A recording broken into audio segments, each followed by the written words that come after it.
यहाँ पे मार्ग में यीशु 3 व्यक्तियों के बारे में शिष्यता की, अनुयायी बनने की कीमत के बारे में बताता है, कीमत के बारे में कहता है। एक ने कहा जहां जहां तू जाएगा मैं तेरे पीछे हूं, और यीशु ने उसको बड़ा सटीक कहा कि भाई आकाश के पक्षी बसेरे लोमड़ियों के भट्ट होते हैं, लेकिन मनुष्य के पुत्र को सिर धरने की जगह नहीं। और यीशु को अगर देखा जाए, यीशु ने अपनी सेवा कालीन में 3.5 साल की सेवकाई में उन्होंने क्या किया? जब उन्होंने सेवा किया, सेवा बपतिस्मा लेकर जब सेवा करना चालू किया, तो मैं समझता हूँ कि वो घर कभी नहीं गए। लोगों के बीच में सेवा किया, परमेश्वर के राज का प्रचार किया, दुष्ट आत्माओं को निकालता रहा, बीमारियों को चंगा करता रहा, लोगों के जीवन को अच्छा करता रहा, लोगों के जीवन को बदलता रहा। पूरा टाइम वो प्रभु के राज्य के लिए उसने दिया। रात भर प्रार्थनाएं करके, उपवास करके परमेश्वर के राज का प्रचार किया। आहें भर भर के प्रार्थनाएं की, विनती की प्रभु ने, और उसने पीछे मुड़कर नहीं देखा। यही बात को प्रभु समझा रहा है उसको भी। मेरे भाई बहन, कि अगर कोई मेरे पास आना चाहता है, मेरे पीछे चलना चाहता है, तो एक बात को याद रखें, उन्हें कीमत को चुकानी पड़ेगी। बगैर कीमत चुकाए उन्हें कुछ नहीं मिलेगा। तो यहाँ पे 3 ऐसे व्यक्ति आया, तो कई यीशु के कहने का मतलब, यीशु को अगर देखेंगे कई जगह पे अपमान हुआ, कई जगह पे सम्मान हुआ, कई जगह पे तिरस्कार किया गया, एक्सेप्ट नहीं किए, कई जगह पे एक्सेप्ट किए, अब सम्मान किए, अब प्रभु बड़े अनोखे काम किए। अगर यीशु के पीछे हम चलते तो कई जगह पे अपमान होगा, कई जगह पे निंदा होगी, कई जगहों पे परमेश्वर आपको सम्मानित करेगा, आपके सिर को ऊंचा करेगा इस मसीह के सामर्थ्य नाम में। आप आमीन आप बोल सकते हो? जी हाँ, हालेलुया हालेलुया आप बोल सकते हैं। यीशु के लिए आप सब कुछ सहने के लिए अगर तैयार हैं, तो परमेश्वर आपको कभी नहीं छोड़ेगा। जी हाँ हालेलुया। यीशु का तिरस्कार हुआ, वो घर से बेघर रहा, वही उसके अनुयायी भी सहना पड़ेगा, अनुयायी को भी सहना पड़ेगा इस बात को, इस चीजों का सामना करना पड़ेगा। और दूसरी बात, दूसरे को भी प्रभु कहता है, कोई भी कार्य, यहां तक कि अपने मृत पिता के शरीर को दफनाना भी इतना महत्वपूर्ण नहीं जितना कि महत्वपूर्ण अपना जीवन यीशु को देना, परमेश्वर के राज्य का प्रचार करना है। प्रभु बता रहा है, दूसरकों को भी बता रहा है, यहां तक कि कोई भी कार्य, अपने मृत पिता को दफनाना भी महत्वपूर्ण नहीं है जितना कि आप अपने स्वयं के जीवन को प्रभु को दे दो। परमेश्वर के राज्य का प्रचार करना है, इस कीमत को भी चुकाना पड़ेगा। याद रखिएगा, प्रभु ने कह दिया, आया उसने कहा मैं पहले अपने पिता को गाड़ दूं।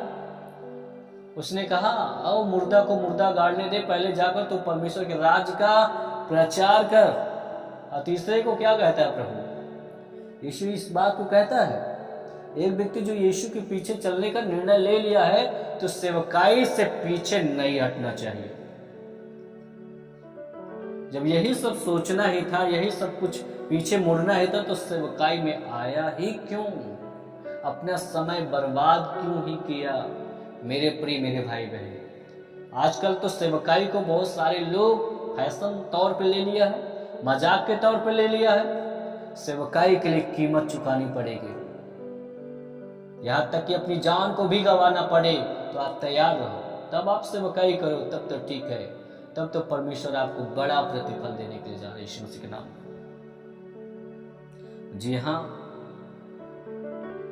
आज बहुत सारे लोग यीशु के पीछे तो चलना चाहते हैं और आते भी हैं, चलते हैं, सेवा करते हैं, लेकिन सेवा करते करते कहीं न कहीं वो संसार के पीछे चलने लगते हैं। वो तो गवाही देते हैं बड़ी बड़ी मेरे जीवन में परमेश्वर ने ये बड़े काम को किया, मेरे जीवन में ये परमेश्वर ने, डॉक्टर ने जवाब दिया, सारे लोगों ने जवाब दिया, लेकिन यीशु ने मुझे जीवन दिया और मैं यीशु के पीछे चलूं। गवाहियां देकर आज क्या हो गए हो? आज कहां चले गए हो? आप अपने लाइफ को, अपने जीवन को चेक करो, आप कहां पे चले गए हो? मेरे प्रिय मेरे भाई बहन, इस बात को आपको सोचना है, समझना है। अपनी कॉलिंग को, अपनी बुलाहट को आप मत गवाओ। आप खुदा के लिए हो, खुदा ने आपको खरीद लिया अपने लहू के द्वारा। आप उसकी कॉलिंग में चलो। यहाँ पर एक और वचन को यदि देखें, उसका लूका ही रचित सुसमाचार उसका 14 का मैं पढ़ रहा हूं, 14 का 25 से। जब बड़ी भीड़ उसके पीछे जा रही थी तो उसने पीछे मुड़कर उनसे कहा, यदि कोई मेरे पास आए और अपने पिता और माता और पत्नी और बच्चों और भाइयों बहनों वरन अपने प्राण को भी अप्रिय न जाने तो वह मेरा चेला नहीं हो सकता। और जो कोई अपना क्रूस न उठाए और मेरे पीछे न आए वह भी मेरा चेला नहीं हो सकता। जी हाँ, आपने यहाँ पर आपने देखा यीशु का अनुयायी बनने की मांग पर गंभीरता से ध्यान दें। पहला, वे जो अपने परिवार से बढ़कर यीशु को प्रेम नहीं कर सकते, वो यीशु का शिष्य नहीं बन सकते। पहला, फिर मैं बताऊं, पहला, वे जो अपने परिवार से बढ़कर यीशु से प्रेम नहीं कर सकते हैं, वे यीशु का चेला नहीं हो सकते हैं। और दूसरी बात, पारिवारिक जिम्मेवारियां परमेश्वर के राज्य में दूसरा स्थान रखती है। दूसरा, उन्हें यहां तक कि अपने स्वयं के जीवन से घृणा करने के लिए भी तैयार रहना होगा। दूसरी बात क्या है? पारिवारिक जिम्मेवारियां। प्रभु ये नहीं कहता अपने परिवार को, अपने माता पिता को छोड़ दे, अपनी पत्नी को, अपने बच्चों को प्यार न करो। प्रभु कहता है यदि आप एक सेवक हो तो याद रखिएगा, ये पारिवारिक जिम्मेवारियां परमेश्वर के राज्य के ये दूसरा स्थान रखती है, दूसरा स्थान पे है ये। लेकिन इनसे यहां तक कि स्वयं के जीवन से हमें आपको क्या करना पड़ेगा? इनकार करना पड़ेगा, घृणा करना पड़ेगा, तैयार रहना पड़ेगा। और तीसरी बात है, शिष्यता का मार्ग क्रूस तक पहुंचाता है, क्रूस तक पहुंचेगा। इसमें मृत्यु तक के स्वयं के इनकार करने की आवश्यकता है।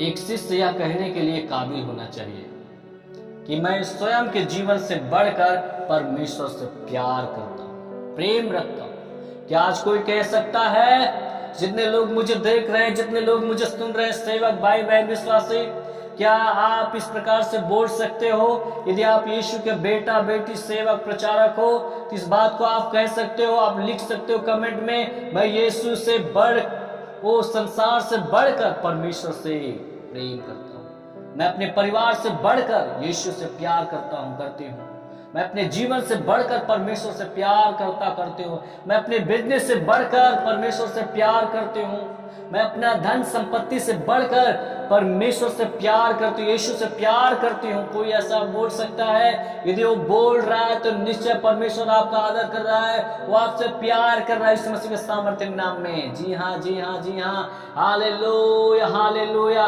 क्या ऐसे कोई कह सकता है मैं अपने माता पिता से बढ़कर परमेश्वर से प्यार करता हूँ? क्या ऐसे कोई कह सकता है मैं अपने बाल बच्चों से बढ़कर, पत्नी से बढ़कर परमेश्वर से प्यार करती हूँ यीशु के नाम में?